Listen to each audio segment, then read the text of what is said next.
Good afternoon. How are you today?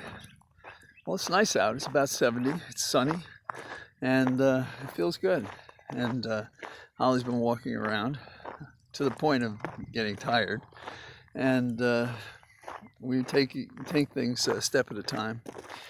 I've gotten a fulsome reaction to those who think writing a book would be a good idea. Now I just have to, having asked the question, see if I can figure out a way to do it. There are two kinds of issues that are on my mind. One is, of course, guns after the demonstrations yesterday, the magnificent outpouring of Americans who believe they have a right to be safe, as do their children, in normal meeting places that are considered public and safe, like schools, churches, places of exercise, halls of entertainment, opera, music, acting, those kinds of things. And the other issue is, of course, following up on the January 6th insurrectionist hearings. But let's go to the first one. I think the category should be called firing blanks. And this is what I mean. We, the people, know that the president got it right when he said we have to ban assault weapons. We've tried this before. It worked. We've had an increase of killings since the ban evaporated, sunset, as they say, and was not renewed back in 2004. So what do we have on the Hill? We have on the Hill and off the Hill a couple of disturbing trends. We're being told that despite the fact that what we want is a ban on assault weapons and smaller magazines and things that matter, that would make a difference in terms of assuring safety to the public, what has the Hill decided? Well, on the Senate side, we have Murphy for the Dems and the Republicans. Cornyn, I suppose, is leading that group. And what they've come up with is, safety in schools, mental health. But what about the gun reforms? Anything that would matter? Well, let the states consider lists of, alarms that we should have and things like that. Anything about gun bans, assault weapons bans? No, nothing on that. What about smaller magazines? No, nothing on that. But what do they tell us? We tell them what we want, that is Congress, and they come back and say, oh, well, accept this half a loaf, even though it's not going to save a single goddamn child in America, because that's all we can give you now. That's all we're going to give you, and we're hoping that's enough to get us through this difficult patch in which America is screaming for the reform that we should have had 23 years ago when Columbine happened.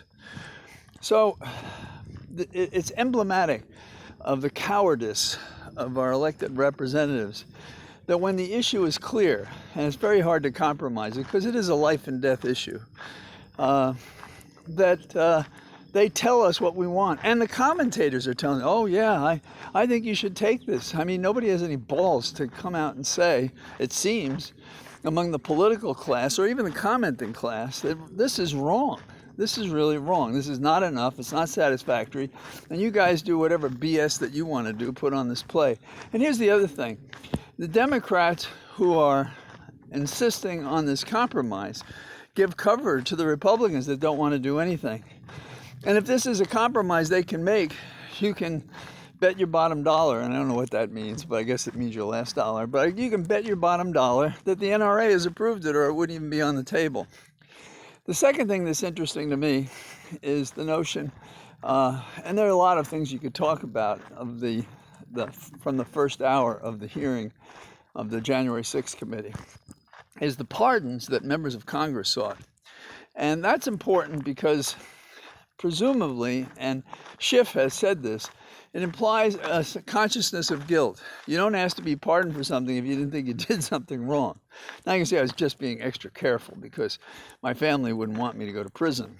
Well, the two parts of this that I've defined from the beginning as what the crime could be, is one, you're lying about there being fraud in the election. Okay, so that's false. So when you're advocating that as a reason to do anything, that's false.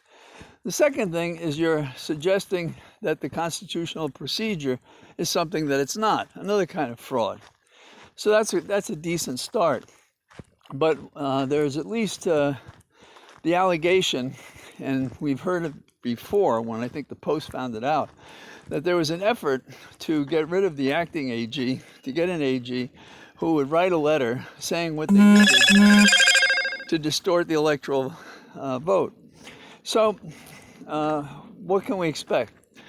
Well, at the ballot box, we can do something about the first thing, which is the guns, if it's not submerged in the other 10 issues that come up.